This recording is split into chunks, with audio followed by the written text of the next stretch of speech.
Hey, what's going on, everybody? Welcome back to another The Sports Scoop video. Kian McDermott, Dylan Shalom. Today, we are doing the Miami Dolphins bust or boom. Really, Dylan, Tua Tagovailoa bust or boom. But we'll get into that more. I'm not a very big Tua fan, Dylan is. So we will get into that when we talk about key players. But if you guys are new to the channel, new to the series where we preview and predict each team for the 2021 NFL season, basically give you our expectations for players, free agent signing, draft, and then in the end, give our record prediction.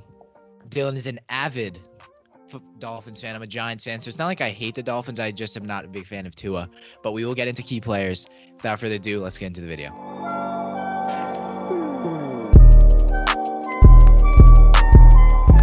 Starting this segment of key players, as we do in every bust or boom video, we're going to start with the quarterback of the Miami Dolphins, and it is Tua Tagovailoa. I'm not going to say his full name because it is a mouthful. Yeah, well, it's his second year, and his first year left a sour taste in a lot of National Football League fans' mouths, and they're kind of calling for his head at the moment. And me, as if you guys have watched this channel, you know I've got a 3-year policy for first-round rookie quarterbacks. They don't impress, they're out the door.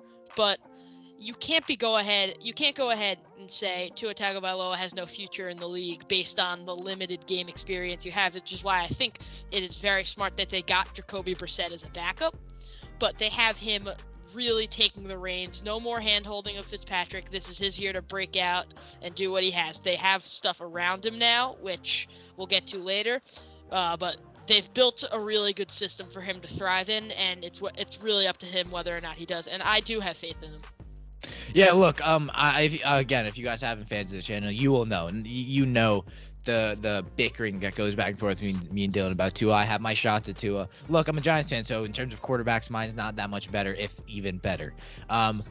Look, to me, I don't see a future with Tua in Miami, and it's simply for the fact, like Dylan, I agree. Look, give quarterbacks more time. Me, I don't see something in Tua, and this is what I'm saying. It'll very much change depending on this first two games. If he's aggressive, push the ball downfield, and again, like we've been talking about in our live stream yesterday, we do NFL Q&As. Make sure you guys tune into those. Yeah, we talked about Jalen Waddle, and we're like, if there's going to be one receiver that's going to make a quarterback aggressive, it'll be Jalen Waddle, someone you can drop bombs to. So to me, as much as I hate on Tua, look, this guy has pieces, 100% on the offensive side of the ball. He has a really deep wide receiving core. Running back wise, it isn't great, but Gaskin showed flashes also being able to be a receiving back. An offensive line that was upgraded by Eichenberg should have been upgraded by Sewell, but we'll get to that soon. Yeah. But look, Tua, to me, I just don't see someone with a huge pocket presence. I don't see someone with a fantastic arm. And look, does he have good ball placement? Yeah, but most quarterbacks in the NFL do. And the ones that don't, like Drew Lock, who has a 50% completion percentage, are not starting anymore. So for me, again, I agree, Dylan. If I was a fan and someone was judging my quarterback based on half a year and them having a winning record, as much as I would credit that towards Fitzpatrick, he did technically have a winning record. Look, Tua has an opportunity. Go take it. I don't think he can. I don't think he will. Prove me wrong. And look, I've been saying I would much rather Tua throws for 5,000 yards, or not 5,000. I'm saying throws really good, plays really well, gets up into that top 10 quarter, because that gives more content for us, makes the NFL much more competitive. But for me right now, Tua is not the answer for the Miami Dolphins. Look, me and Dylan could do another more in-depth video about it, really getting at it, but that's my thoughts for Tua going into 2021. Yeah, I'd just like to push on a little bit more about that. His limited downfield throwing is mostly because of Chan Gailey as an offensive coordinator. Right. Limited him based on his previous hip injury and based on the receiver core he had last year, which was led by Lynn Bowden, Mac Hollins, Jakeem Grant, which are not exactly wide receiver one worthy players. So, and he might have wanted to be more aggressive in the game against the Bills, where he did have everyone back, and that's really what people are judging him on off of that game, because he did not do well. But one game doesn't make a quarterback as much as 7 games doesn't either. So I would think bringing Tua into the offense this year, making it his own, giving him his favorite college weapon, revamping the line. He has everything he needs. I said it earlier. Just trust in him. Give him time. If he loses the first 2 games, don't push Brissett in too early. Just give him time. Let him thrive. But moving on to another key player, Dylan, I want to start you off with this. Someone who I think is an underrated young defensive tackle in Christian Wilkins. Completely. Look, I think he's a really, really good run stopper. Someone who's huge. Someone who I really like. He's kind of a chippy guy. He talks his smack to offensive linemen, which I like.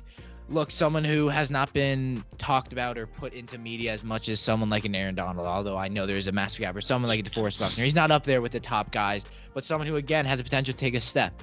So, Dylan, what do you expect as a Finns fan? We did the Jets one with Serge, who's a Jets fan. So, at me being not the fan and doing the video with the fan, I've been asking, what does Christian Wilkins need to do, especially going up against some very, very good competition in their division and in their conference? Well, I would just like to first start this off by saying Christian Wilkins is my favorite player on the Miami Dolphins defense. Just the way he carries himself around, the way he stops the run. He's an excellent player, and he talks, and he can back it up. So getting that out of the way, what he needs to do is he needs to apply more pressure to the center of the field on the quarterback, because he does his business in run stopping, and that's why they took him at the 13th overall pick. But I can't see him breaking into the top 5 defensive tackles in the league if he doesn't have sacks, and right now that's not his forte. So in order for him to make that massive step, and I think he can, he needs to apply pressure in the middle in that line with Zach Sealer, trust him a little bit more to stop the run and get to the quarterback more often. Another big key player on that defensive side, and again, guys, just to reiterate, many of the key players for the Dolphins this year will be from the draft and free agency, so we are going to talk with them. But when we talk about key players, it's players that have been on the roster and weren't just brought in. Dylan, this one is actually someone who I'm going to add before Xavier Howard. I think Jerome Baker is someone who needs to be talked about at that middle linebacker spot. Look, 24 years old, from Ohio State, someone who I think is incredible in coverage. Again, someone who talks his junk, and someone who really, really is a leader on that defensive side of the ball, only being 24. I think he's fantastic in coverage. I think someone who tackling-wise is very secure, someone who you can trust to get on the edge, someone who can get around tackles and know they do a power run to the right, someone who's very, very good at defending the run. Look, I think there's a lot to look up for in this Dolphins defense. Obviously, Wilkins could take that step up. Baker will turn 25 if you guys make it into, or he'll be 25 towards the end of the season. I think he's a playmaker on that defensive side of the ball. And I think another linebacker who's really not talked about in the NFL, same with Wilkins, someone who really needs to take that step, lead a Dolphins defense that didn't really have an identity last year. But Dylan, what do you think? Jerome Baker, he's going to need to be the quarterback of this defense. He's a great two-way linebacker, great in coverage, great blitzing. He sacked Mahomes for a loss of 30 yards, and that's how people know him. But he's much more than that, and I think he's going to really end up being a leader in this defense and one of the top players on defense this year. I wouldn't be surprised if you throw him into a second-team All-Pro this year. Yeah. So he's got a lot around him. He's got an improvement in Andrew Van Ginkel, and the loss of Kyle Van Noy might hurt, but it makes him the solid number 1 linebacker in that team. He's going to be irreplaceable this year, and a lot of the defense is going to rely on him and Van Ginkel in the middle. Yeah.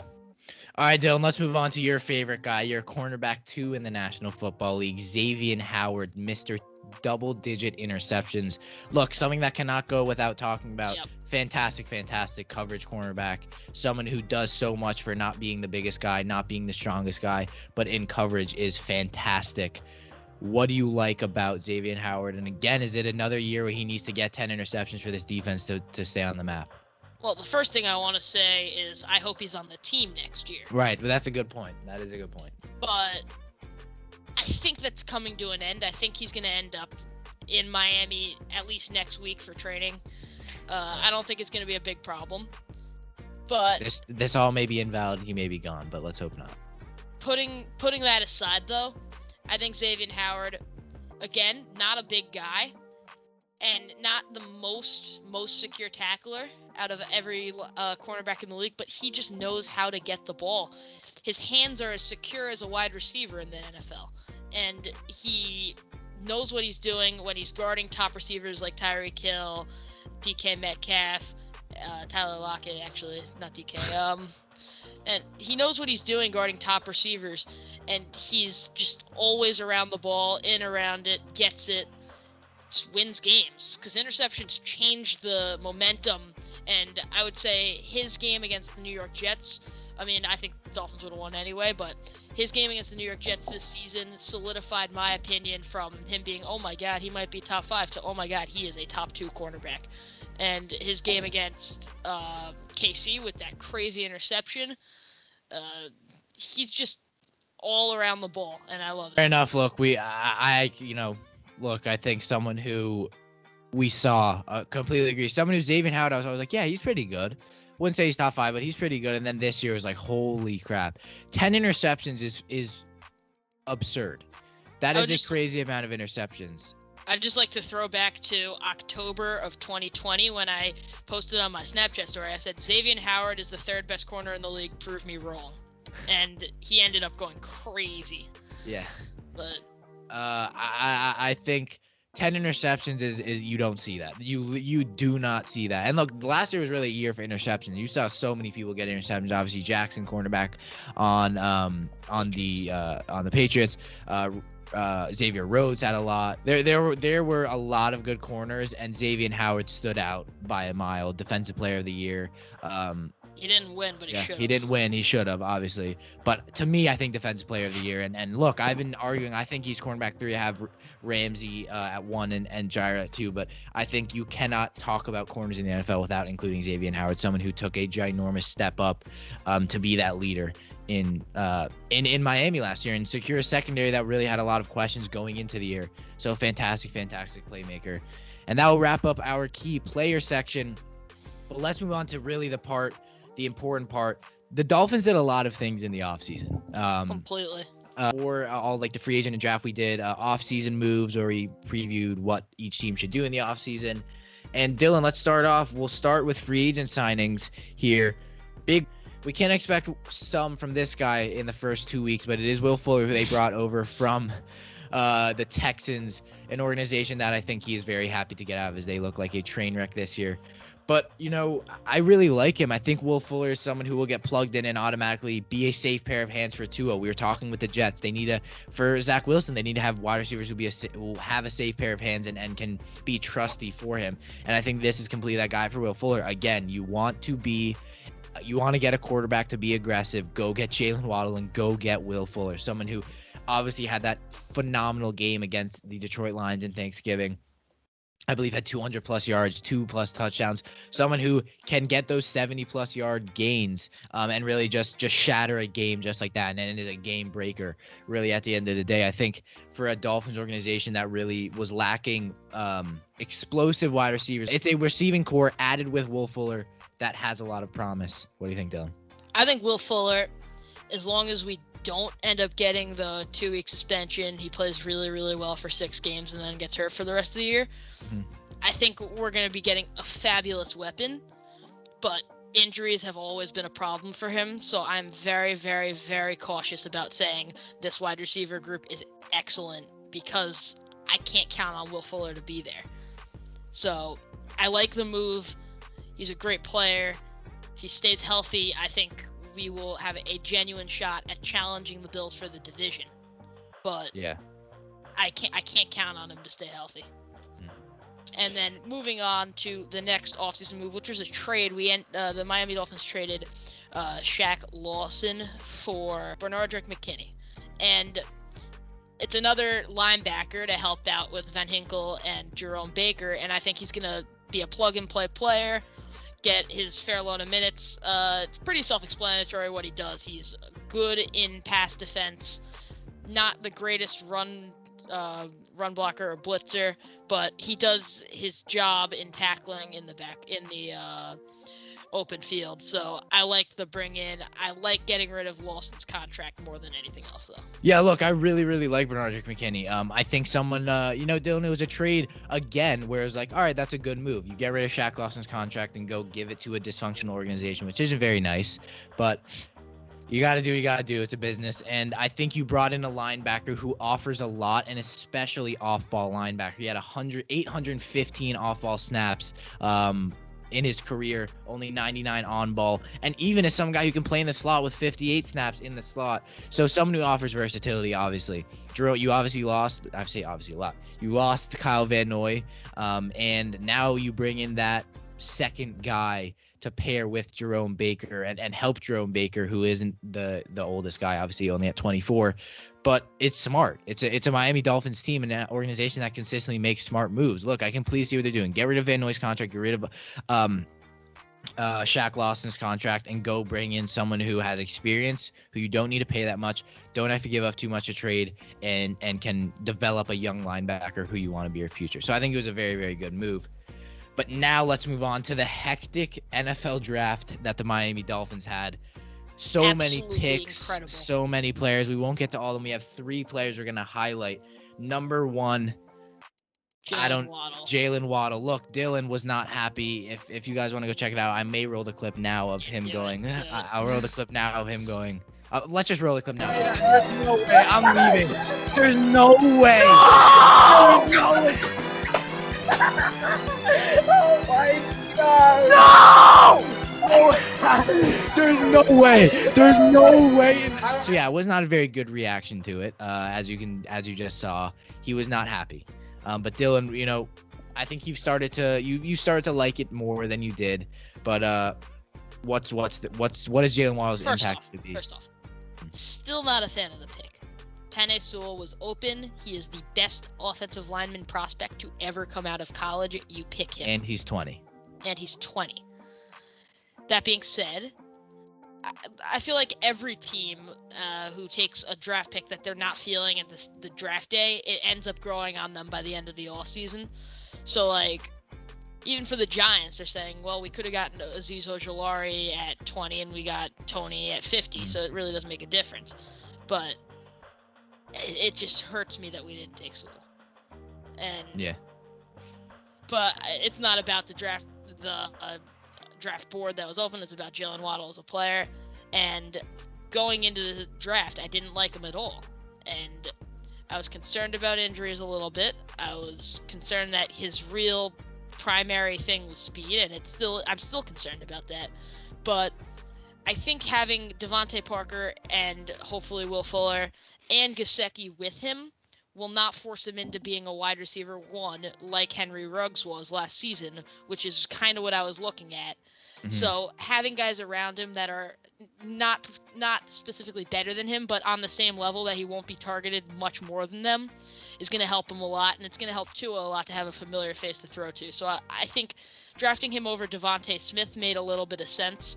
I still wouldn't have, but it made a little bit more sense. Yeah, in kind of a tactical way, it made sense because you bring in someone who Tua has played with a lot. And look, Jalen Waddle, at the end of the day, as much as injuries may be a problem, if he's healthy, he was going to have a better season than Devontae Smith, which is not – like, I can't even fathom that. Like, Devontae Smith had video game numbers and won Heisman because of that. And Waddle was on pace, if he didn't get that injury, to play better than him. And have better numbers than him, sorry. And I think for a Miami team that really needs playmakers, you get Jalen Waddle, who is just that. He's a playmaker. He's a game breaker. And like I've said, if you want Tua to take another step, get him a receiver that will force him to be aggressive and push the ball downfield. Jalen Waddle, first of all, great route runner, someone who can burn corners, and you can get Tua, you can test that deep ball accuracy. And that's what I think. Not only will he help, develop a quarterback that wasn't phenomenal, he'll also potentially expose Tua, because if Tua can't get the ball to him 7 yards down the field, then we know Tua doesn't have that arm. So, look, I like the Jalen Waddle pick. I completely agree. I think Penei Sewell would have been much smarter, but, at the end of the day, you got a phenomenal player who was ranked as a lot of people's wide receiver 1. So, I think as much as you hate it, it is what it is. But let's move on to another one. Dylan, I solely want you to talk about this one. Jalen Phillips, Miami Edge. I've talked a ton about what I like about him. What do you think? What do you think about the selection? And what is there to look for? Yeah, Jalen Phillips, I think, provides a lot of speed on the edge that we didn't have otherwise. We have a veteran in Emmanuel Ogbah that can get to the quarterback not as quickly, but maybe more powerfully. But I think bringing in Jalen Phillips, barring concussion injuries and other unfortunate events that could happen, I feel like he is definitely the right pick in that situation. I think the best edge in the draft, given more thought, and I think he's going to have a really, really great season. And given the really weak defensive class, I think we could see a defensive rookie of the season coming. I would now like to talk about Javon Holland. Yeah. I think underrated selection, slot corner, safety, versatility in a Miami defense that you would think they don't need it. They have all the cornerbacks they want. Byron Jones wasn't great. No, Igbenogany was a bust. You sign Coleman from 2-year. You sign Coleman from the Lions, and now you get Javon Holland, who we know is a certified playmaker. Someone who would have been safety number 1. I believe he opted out this year. I think he did. That's why Trayvon Moehrig kind of took that spot. I may be completely wrong, but there was a reason why his stock fell. It was for some reason. Yeah, he did opt out. So stock fell, which for the Dolphins they're not mad about because he fell into the second round and they got a playmaker, someone who can play slot, can play safety. I love the selection. Yeah, I like the selection too. He was honestly, other than Owusu-Koramoah, who's the best player on the board. So you take him as a safety, I think, primarily after losing McCain. And then if it doesn't work out there, if you don't have if you have enough depth there, you move him into a slot corner and play him alongside Nick Needham, Xavier Howard, and Byron Jones, and it's an absolutely loaded secondary. So, best player on the board. Not exactly a positional need, but I think his versatility makes up for that. You could even see him running at the quarterback as an edge rusher at times. So, yeah.